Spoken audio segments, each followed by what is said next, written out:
सभी साथियों को Ram Ram. Smart GK study 99 channel पर आप सभी का स्वागत है। इससे पहले की क्लास में हमने अनुकूलित अनुक्रिया सिद्धांत, उद्दीपन अनुक्रिया सिद्धांत, कोहलर का सिद्धांत, सूजंत्र दृष्टि का सिद्धांत, ये सब हमने पढ़ा। और आज की क्लास में हम पढ़ेंगे क्षेत्रीय सिद्धांत या तलरूप सिद्धांत। क्षेत्रीय सिद्धांत या तलरूप सिद्धांत किसके द्वारा प्रतिपादन किया गया, इसके प्रतिपादक कौन है? इसके प्रतिपादक है कुर्ट लेविन। कौन प्रतिपादक है? Kurt Lewin. किससे संबंधित है? ये हमारी परिस्थिति से संबंधित है, हमारे वातावरण से संबंधित है। हम जहाँ पर रह रहे हैं, हम जहाँ पर कार्य कर रहे हैं, किस प्रकार से हम समस्याओं का निपटारा करते हैं, किस प्रकार का हमारा अपना जीवन दायरा है, उस पर आधारित ये क्षेत्रीय अधिगम सिद्धांत है। इसका प्रतिपादक कौन है? कुर्ट लेविन है। प्रतिपादक कौन है? Kurt Lewin. प्रयोग किस पर किया है? इन्होंने प्रयोग किया है बालिका पर। किस पर किया है? बालिका पर प्रयोग किया है। बालिका पर प्रयोग किया है। प्रयोग किस प्रकार का था कि बालिका के सामने क्या है, बाधा उत्पन्न कर दी गई और सामने लक्ष्य था। बालिका के सामने क्या था? लक्ष्य। और वो प्रत्यक्षीकरण के माध्यम से उस लक्ष्य तक वो पहुंच रही है, बाधा को दूर करते हुए। जैसे मैं चित्र बनाता हूँ, कभी चित्र पर कोई भी नहीं, ऐसे जैसा आ रहा है वैसा बना रहा हूँ। एक अच्छा आर्टिस्ट नहीं हूँ। तो ये बालिका है, बात भी लगा देते हैं, इसके लोग नाराज न हो जाए। तो ये बालिका क्या करती है, इसके सामने यहाँ पर क्या रख दिए? गोल गोल लड्डू। खाने वाला कौन? ये बालिका ही, और कौन खाएगी? तो इस प्रकार से ये सामने हमने लक्ष्य रख दिया कि इसे लड्डू प्राप्त करने, मिठाई प्राप्त करनी है, टॉफी प्राप्त करनी है, शील्ड प्राप्त करनी है, जो भी है। और अब बाधा उत्पन्न कर दी गई कि ये लीजिएगा साहब, ये बड़ी बड़ी दीवार है। क्या है? दीवार है। हो सकता है कांटे हैं, हो सकता है कोई खाई है, हो सकता है और कुछ है। बाधा उत्पन्न कर दी। अब जाओ तो कैसे जाओ? अब हो सकता है ये अपना रास्ता चेंज कर ले, चलो छोड़ो रे, खट्टे लड्डू, लड्डू खट्टे हैं, जबकि लड्डू कभी खट्टे नहीं होते, लेकिन ऐसा सोच करके ये पलायन कर जाए, हो भी सकता है ना। तो इस प्रकार से ये है बाधा को दूर करते हुए अपने लक्ष्य तक पहुंच जाएगी। इसको बोला है इन्होंने जीवन दायरा। क्या नाम दिया है? जीवन दायरा। जीवन दायरा क्या होता है? जीवन दायरा शब्द से तात्पर्य है कि व्यक्ति और वातावरण के मध्य होने वाली एक अंतःक्रिया। व्यक्ति और वातावरण के मध्य होने वाली एक अंतःक्रिया है। ये अपने लक्ष्य तक पहुंचेगी। किस प्रकार से पहुंचेगी? वातावरण के साथ समायोजन करेगी। हो सकता है ये इसको बाधा को दूर करे, हो सकता है ये रास्ता चेंज करके चले जाए, हो सकता है ये पलायन भी कर जाए। इसके उपनाम क्या दिए हैं? इसके उपनाम है, पहला उपनाम तलरूप अधिगम सिद्धांत। क्या नाम है? तलरूप अधिगम सिद्धांत। तलरूप अधिगम सिद्धांत। तलरूप अधिगम सिद्धांत। और क्या नाम है इसका? इसका दूसरा नाम भी मिलेगा आपको, टोपोलॉजी सिद्धांत। क्या नाम मिलेगा? टोपोलॉजी। टोपोलॉजी सिद्धांत।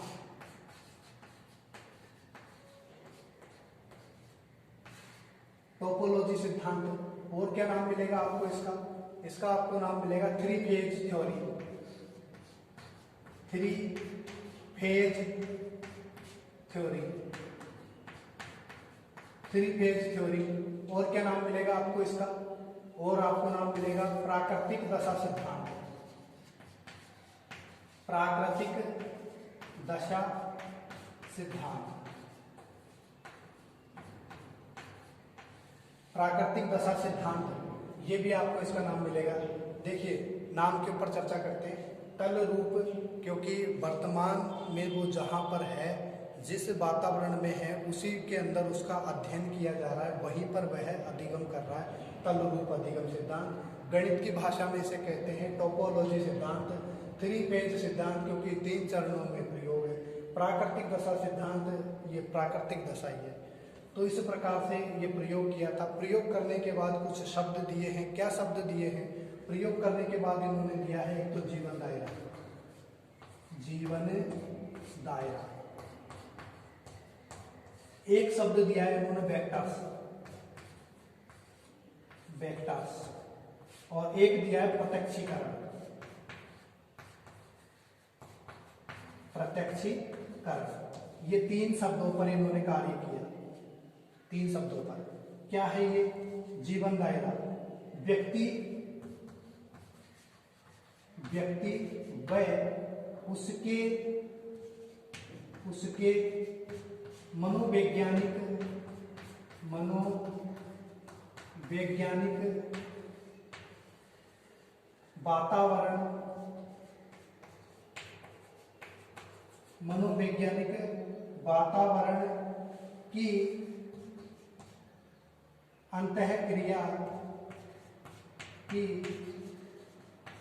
अंतःक्रिया का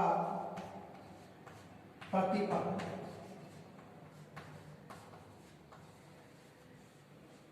जीवन दायरा क्या है? व्यक्ति व उसके मनोवैज्ञानिक वातावरण की अंतःक्रिया का प्रतिफल है। ये मनोवैज्ञानिक वातावरण है कि अब इसे बाधा को पार करना है, अपने दिमाग से सोच रही है कि मुझे करना क्या है, मैं वापस चली जाऊं, दीवार को लांग दूं, या फिर कोई जो होगा वो देखा जाएगा, लड्डू है खाने तो है ही, भूख तो लगी रही है, जो भी है। जैसे बिल्ली ने भी तो सोचा है कि सामने मांस का टुकड़ा रखा हुआ है, खाना तो है ही, किस प्रकार से दरवाजा खोलो। वो दरवाजे के बार बार टक्कर भी मारती है लेकिन नहीं खुलता है। अब वो परिस्थिति तो झेलनी पड़ेगी ना उसको। ऐसा कैसा है, बालिका भी सोच रही है, बालिका के सामने लक्ष्य है, हमारे सामने भी इसी प्रकार का होता है। हमें एग्जाम देने गए, हमें पहुंचना है, टाइम पर पहुंचना है, बस में भीड़ है तो भी हमें चढ़ना है, धक्के खाने तो भी हमें खाने पड़ेंगे, ट्रेन की छत पे भी बैठ के जाना पड़ सकता है। लेकिन मैं आपसे कहूँगा दोस्तों, कभी भी ट्रेन की छत पर बैठ करके यात्रा नहीं करें, पायदान पर बैठकर कभी यात्रा नहीं करें। जीवन अनमोल है, एक बार आता है, बार बार आपको मिलेगा नहीं। जो करना है वो इसी में करना है। सरकारी नौकरी नहीं है तो क्या, प्राइवेट तो कमा सकते हो आप में हुनर होना चाहिए, आप कुछ भी कर सकते हो।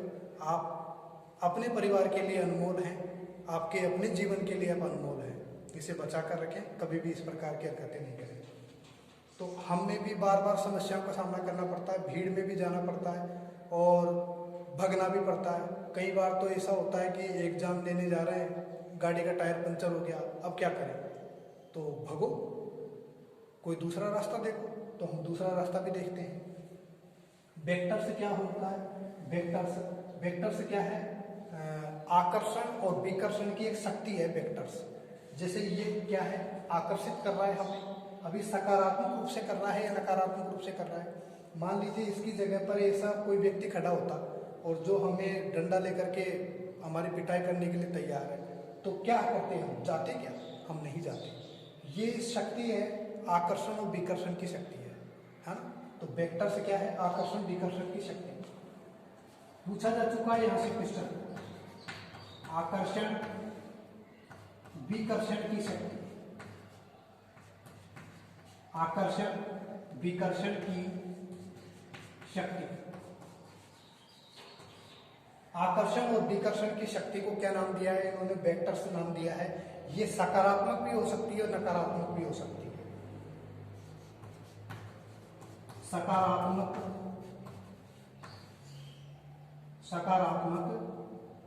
और या नकारात्मक।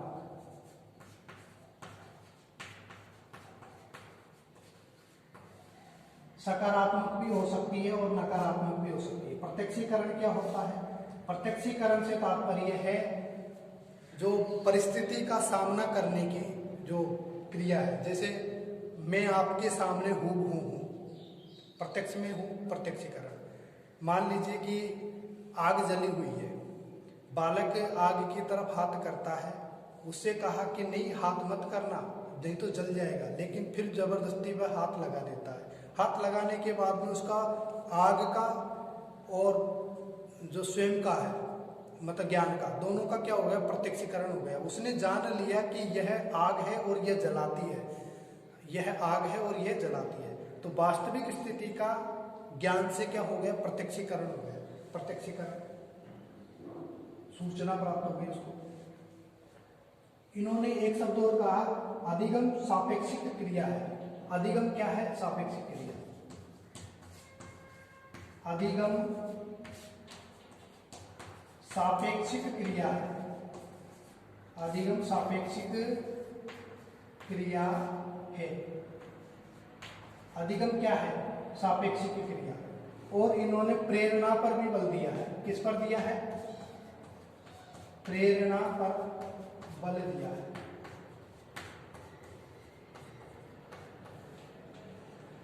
बालिका ने प्रत्यक्षीकरण किया था। समस्या को दूर करने हेतु इसने स्वयं प्रयोग करके देखा है कि इस प्रकार से मैं इस समस्या को दूर कर सकूं, प्रत्यक्षीकरण। तो ये था क्षेत्रीय अधिगम सिद्धांत। किसने दिया? यहाँ से क्वेश्चन पूछे जाते हैं। क्षेत्रीय अधिगम सिद्धांत किसने दिया? कुर्तलेबी ने दिया। किस पर प्रयोग किया? बालिका पर प्रयोग किया। इसके उपनाम क्या है? तलुरूप अधिगम सिद्धांत, टोपोलॉजी सिद्धांत, थ्री फेज थ्योरी, प्राकृतिक दशा सिद्धांत। और इसने कौन कौन से शब्द दिए हैं? जीवन दायरा दिया है, वेक्टर्स दिया है, प्रत्यक्षीकरण दिया है। वेक्टर्स क्या होता है?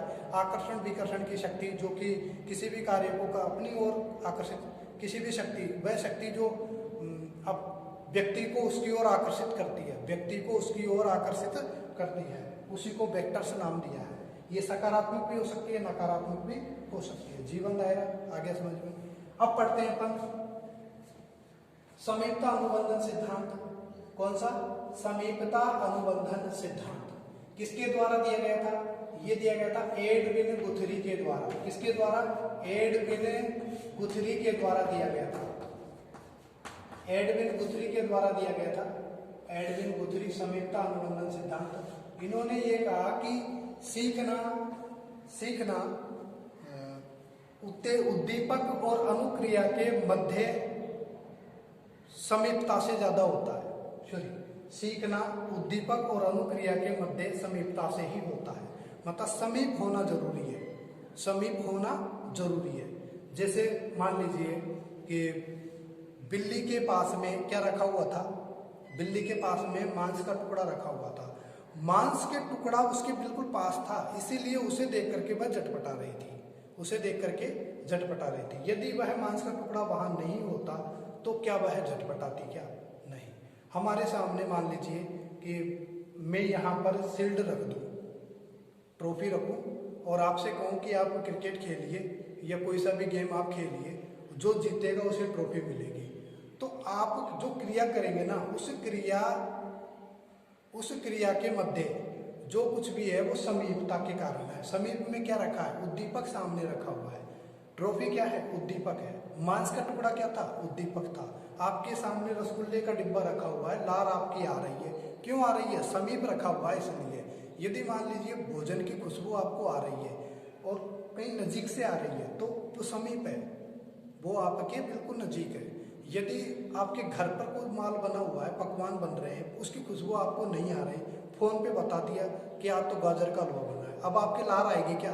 कभी नहीं आएगी। फोन पर आपको बताया कि आज तो गाजर का हलवा बना हुआ है, मूंग का हलवा बन रहा है, क्या आपके लार आ जाएगी? नहीं आएगी। यदि उसी चीज को आपके सामने लाए तो लार आ जाएगी।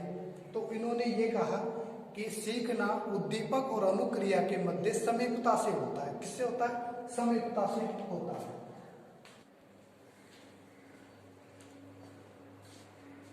समीपता अनुबंधन सिद्धांत किसके द्वारा दिए गए? एडविन गुथरी के द्वारा। इन्होंने क्या कहा कि सीखना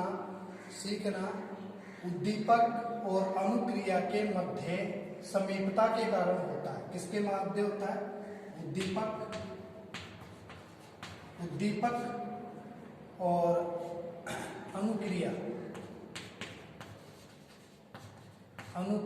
दोनों के मध्य किसके कारण होता है? समीपता के कारण होता है। समीपता के बारे में अभी मैंने आपको बताया। जैसे आपके घर पर गाजर का हलवा बना हुआ है, आपके घर पर गाजर का हलवा बन रहा है, आपको फोन पर सूचना दी जा रही है कि जल्दी घर आ जाओ, गाजर का हलवा बना है। तो क्या वो बात सुन करके, वो सूचना प्राप्त करके क्या आपके मुंह में लार आएगी? क्या नहीं आएगी ना। तो उसी प्रकार से यदि वह हलवा आपके सामने आ जाए, जस्ट बिल्कुल सामने प्लेट में, और आपको खाने नहीं दिया जाए, तो आपकी लार आती रहेगी। मतलब आप कब सीखेंगे? जब कोई सा भी उद्दीपक आपके जस्ट सामने होगा, समीप होगा। यदि समीप नहीं है, उद्दीपक आपके समीप में नहीं है, तो आप नहीं सीख सकते। ये कौन कह रहा है? ये एडविन गुथरी कह रहा है। एडविन गुथरी कह रहा है इस बात को। तो सीखना किसके कारण है? समीपता के कारण है। सीखना किसके कारण है? समीपता के कारण है। इन्होंने प्रयोग किस पर किया था? इन्होंने प्रयोग किया था पीटर नामक बालक पर।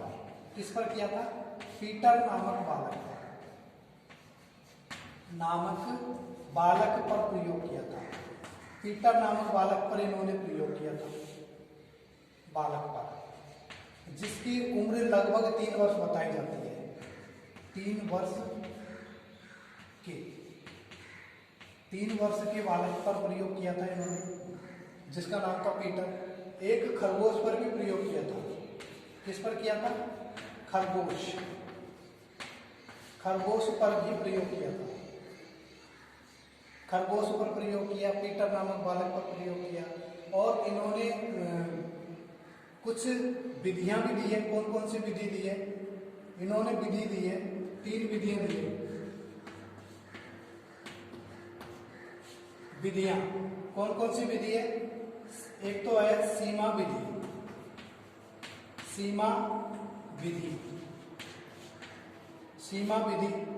एक है थकान विधि। सीमा विधि, थकान विधि और परस्पर संबंध विधि।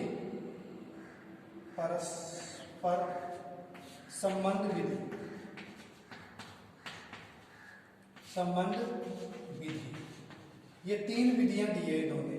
क्या होती है सीमा विधि? यदि बालक की बुरी आदत को छुड़ाना है ना, बालक की बुरी आदत को छुड़ाना है तो उसकी सीमा निर्धारित कर दीजिए। जैसे मान लीजिए कि आपके घर में कोई बड़े भाई बहन है, रोज रात को 10-11 बजे बाद में घर आते हैं, उनकी बुरी आदत है, तो आप उस आदत को छुड़ाना चाहते हैं, तो किस प्रकार छुड़ाएंगे? आप उन्हें वार्निंग दे दीजिए, टाइम बता दीजिए कि आप 8 बजे लास्ट टाइम है, इससे पहले आप घर आ जाइए, 8 बजे के बाद में आप घर नहीं आ सकते। सीमा विधि, आप कोई सा भी काम कर रहे हैं, लिमिट से बाहर आप काम नहीं करें, मतलब लिमिट बांध दीजिए। लिमिट बांधने की बात होती है। तो किसी भी बुरे व्यवहार को छुड़ाना है तो उसकी पहले लिमिट बांधिए। जैसे मैंने ऐसे काफ़ी लोग देखे जो सुबह से उठकर शाम तक वाइन पीने का काम करते हैं, तो 4 बोतल या 5 बोतल रोज की वो पीते हैं, तो उसकी लिमिट कर देनी चाहिए कि भाई आपको आदत है, बुरी आदत है, छोड़ आप एक दिन में सकते नहीं है, तो क्या करें कि 1 पैक लगा ले, 2 लगा ले, तो 2 से फिर आप धीरे धीरे 1 पर आएंगे, 1 से आधे पे आएंगे, आधे से फिर आप और कम करेंगे, फिर और भी कम करेंगे, एक टाइम ऐसा आएगा कि छूट जाएगी। तो लिमिटेशन, बाउंडेशन करना है। थकान विधि ये कहती है कि कोई भी बालक बुरे काम कर रहा है तो आप उसे रोको मत, आप उसे करने दो। जैसे मान लीजिए कि माचिस है ना,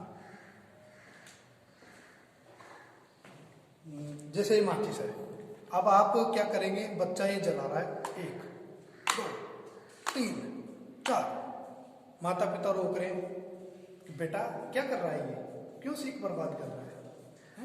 मत जला। वो कहता नहीं जलाऊंगा, नहीं जलाऊंगा, ठीक है भाई जला, ये ले पूरी खत्म कर दे, 1 2 3, इस प्रकार से उसने 5 माचिस जला दी। फिर वो कहता है, उसकी अंगुलियों में दर्द होने लग गया, थक गई वो। फिर मम्मी ने कहा ले बेटा ले, 2 और ले ले, और ले ले। अब नहीं मैं नहीं जलाऊँ, नहीं 1 और जला ले, नहीं मैं नहीं जलाऊँ। कौन सी विधि? थकान विधि। किसी भी कार्य को आपको क्या करना है? उसे दूर करवाना है, बुरे आदत को छुड़वाना है, तो थकान विधि के माध्यम से। एक आता है परस्पर संबंध विधि, कि आप किसी भी बुरे काम को छुड़वाना चाहते हैं तो अच्छे काम और बुरे कामों में, दोनों में संबंध बताइएगा। अच्छे काम और बुरे काम में क्या बताना है? संबंध बताना है, परस्पर संबंध विधि ये कहते हैं। तो बुरी आदतों को छोड़ने के लिए 3 विधियां बताई है। किसने? एडविन गुथरी ने किस पर प्रयोग किया था? बालक पर प्रयोग किया था। एक खरगोश पर भी प्रयोग किया था। 2 शब्द दिए हैं, उद्दीपक और अनुक्रिया के मध्य समीपता होना वेरी वेरी इंपॉर्टेंट है। यदि समीपता है तो बालक सीखेगा, नहीं है समीपता तो बालक नहीं सीख पाएगा। इस प्रकार से इन्होंने एक शब्द और दिया है कि हम जो काम करते हैं ना, जो हम सीखते हैं, वो अनेक प्रयास से हम नहीं सीख सकते, हम एक ही प्रयास से सीख जाएंगे। तो एकल प्रयास का सिद्धांत इसका उपनाम है, लिख देता हूं यहाँ पर। उपनाम। क्या है उपनाम? एकल प्रयास का सिद्धांत। एकल प्रयास का सिद्धांत। एकल प्रयास का सिद्धांत किसने कहा? ये एडविन गुथरी ने इसको बताया है। और क्या कहा कि उत्तेजना और अनुक्रिया के संबंध पर बल दिया है। उत्तेजना और अनुक्रिया के संबंध पर बल दिया है। यहां पर मैंने लिखा उद्दीपक अनुक्रिया। उत्तेजना और अनुक्रिया, उत्तेजना और अनुक्रिया के मध्य संबंध पर बल दिया है। संबंध पर बल दिया है।